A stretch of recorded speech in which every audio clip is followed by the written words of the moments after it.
જાનકી કોના દીકરી થાય? બોલો, પૃથ્વી અંબાના દીકરી છે. મારી માં પૃથ્વીએ જોયું કે આ જનક મહારાજે પ્રતિજ્ઞા કરી છે એ બહુ કઠોર પ્રતિજ્ઞા, આ કોમળ છે. ભગવાન રામનું દર્શન કરે કે આ તો કોમળ છે, એ ધનુષ કેમ તોડી શકશે? અને એટલે મારી માએ સાહેબ માંડવો સૌથી પહેલો રચી નાખ્યો ક્યાં? પુષ્પ વાટિકામાં. આ પૃથ્વીના ઉપર રચાયેલો આ મંડપ છે અને માએ પુષ્પ વાટિકામાં જાય વિચાર કર્યો કે જાનકી અંબાને હું અહીં આગળ જ પરણાવી દઉં રામની સાથે. પણ એ મર્યાદા પ્રમાણે સીધું મળીને પરણાય નહીં, ન કે ગાંધર્વ વિવાહ તો થઈ શકે, એવું બધું થઈ શકે. પણ માં ભાવ રાજ્યમાં ડૂબી ગઈ અને માએ પરમાત્માને આંખથી પોતાના ઉરમાં ઉતાર્યા. ઉરમાં ઉતાર્યા પછી માં એમને મળ્યા તો તુલસીને કોઈએ પૂછ્યું કે કેવી રીતે મળ્યા? તો તુલસીદાસજીએ કીધું કે માએ કમાડ બંધ કરી દીધા, પછી અંદર કેવી રીતે મળ્યા એ મને ખબર નથી. માં ભવાનીની પૂજામાં ગઈ, માની સ્તુતિ કરી રહી. જય જય ગિરિવર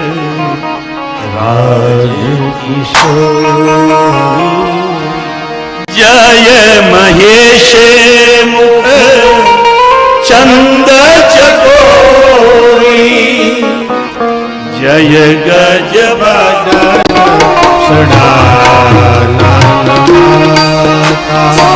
માં ભવાનીની પૂજામાં પ્રવૃત્ત થઈ. મારે જે વાત તમારી પાસે કરવી છે આ બહેનો જેટલી બેઠી છે એમાંથી લગ્ન પહેલા જયા પાર્વતી વ્રત કર્યું હોય એટલી બહેનો આંગળી ઊંચી કરે. સરસ, રાખી દીધી. હવે તમારા જીવનમાં સાહેબ તમે દેવની પ્રાપ્તિ માટે એટલે કે પતિદેવની પ્રાપ્તિ માટે જયા પાર્વતી વ્રત કર્યું, આનો અર્થ એવો થાય કે આ દુનિયામાં પ્રત્યેક સ્ત્રી જે છે એની કુળદેવી એના કુળ પ્રમાણે જે કોઈ આવતી હોય પણ એની પૂજનીય દેવી માં ઉમા બને સાહેબ. પ્રત્યેક સ્ત્રી સાહેબ પહેલા માં ઉમાનું પૂજન કરે છે, માં પાર્વતીની પૂજા કરે છે, પોતાને મનગમતો વર પ્રાપ્ત થાય એટલા માટે.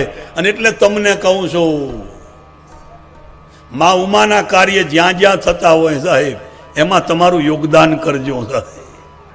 કરના કદાચ ના પાડે ને તો એ તોલું કાઢી નાખવું સાહેબ. માના આશીર્વાદ મળ્યા, તમે જે ઈચ્છો છો મૂર્તિ હસી જાય. આશીર્વાદ પ્રાપ્ત થયા કે તમને વર તરીકે રામ પ્રાપ્ત થશે. વિશ્વામિત્ર બાપજીની પાસે આવીને વાત કરી બધી. જો આ તમને કોઈ ગમી જાય સાહેબ તો એની વાત તમારા વડીલો પાસે કરી દેવી જોઈએ અને વડીલોની સંમતિ મળે તો એવા પ્રેમ લગ્નને મંજૂરી. અને ત્યાં તો વિશ્વામિત્ર બાપજી આશીર્વાદ આપતા, સુફલ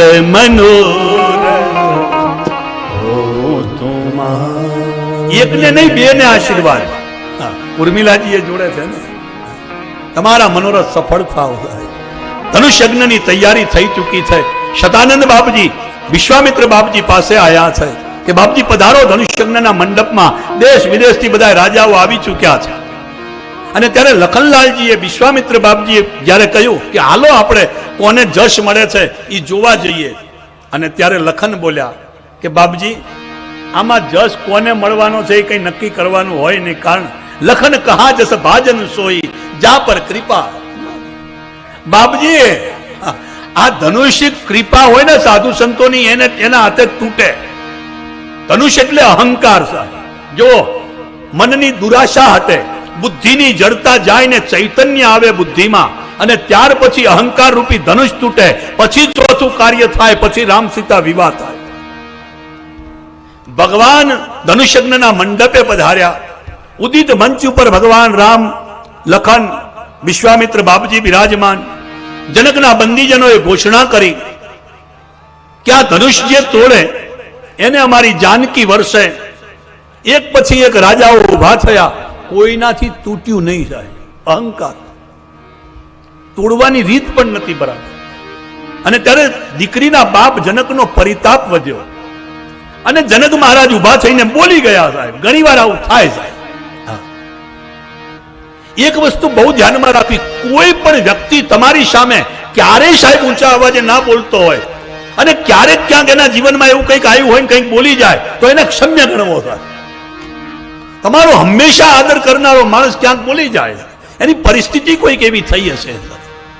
આ જનક જે છે એ જનક તો વેદાંતી માણસ છે, એના વચનોમાં ક્યાંય કોઈ બીજું કંઈ હોય નહીં, પણ આજ દીકરીના બાપ તરીકે ઉભા થયા ના. દીકરીને યોગ્ય વર નથી મળી રહ્યો એટલે બાપને ચિંતા છે, અને એટલે જનક મહારાજનો પરિતાપ આજ પ્રવચનમાં આવ્યો.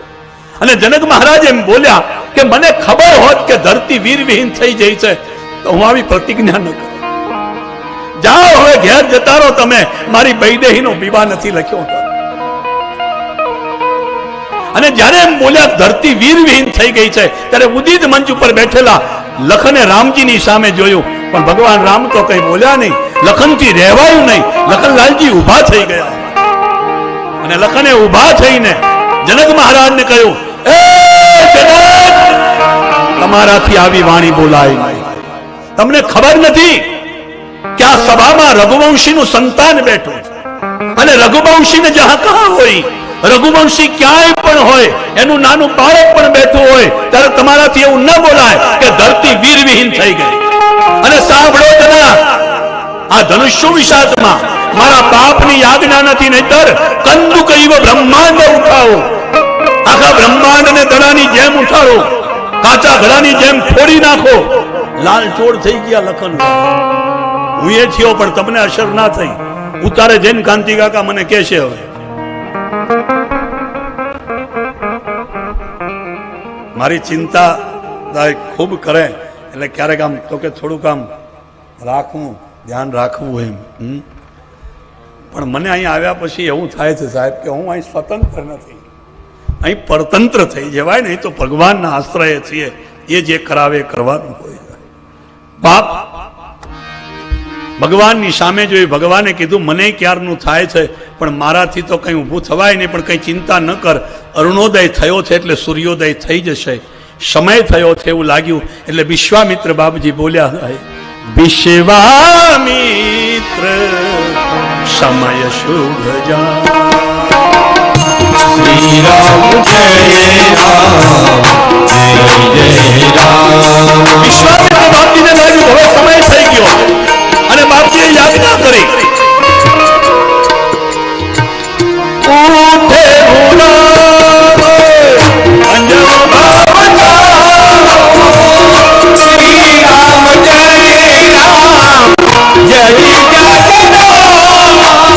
ઉઠે તાલી નહીં પાડો તો 8 વાગશે. ધનુષ એમને એમ તૂટશે નહીં, તમારી તાલીનું જોર આવશે તો તૂટશે. પાડો તાલી.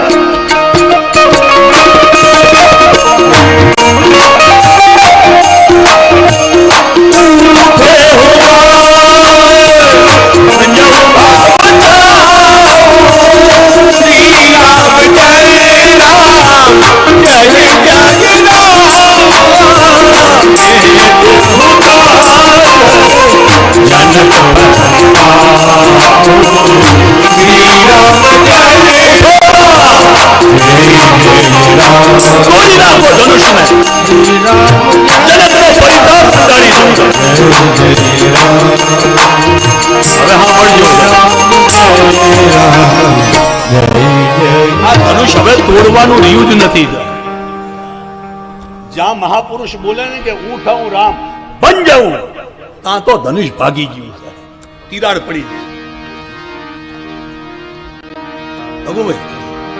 ઉઠાવું રામ બન જાઉં ભવ છાપું, મેટે હું તાત જનક પરી તાપું. પણ એ પહેલાની ચોપાઈ વિશ્વામિત્ર સમય શુભ જાની. નીતિનભાઈ સાહેબ, અમારી પાસે બીજું કંઈ નહીં, અમારી પાસે પંચાંગ ખરું, પંચાંગ. અને જે વ્યક્તિ પોતાની પાસે પંચાંગ વાળાને રાખે ને એને કોઈ દાડો વાંધો ના આવે. અમારી પાસે સમયની જાણકારી સાહેબ. આ બધા રાજાઓની પાસે વિશ્વામિત્ર નતા, સમય જોયા વગર ઉભા થયા. કોઈ પણ વસ્તુ નિર્મિત થઈ છે એ તૂટવાનો સમય હોય સાહેબ. ધનુષને તૂટવાનો સમય નતો થયો, પેલા રાજા ઉભા થયા એટલે તોડી ના શક્યા. હવે તૂટવાનો સમય થઈ ગયો અને એટલે ભગવાન રામ ઉભા થયા. અને રામ જ્યાં પહોંચ્યા ધનુષ્યની પાસે, જનકને જોયા, માં જાનકીને જોયા અને પરમાત્માએ મનોમન શિવજીને પ્રણામ કર્યા. ધનુષ્યના બે છેડા ઝાડ્યા, આદિ અને અંતનો છેડો ઝાડ્યો અને જ્યાં સાહેબ આમ પકડ્યું ત્યાં એહી છન મધ્ય ધનુ તોરા.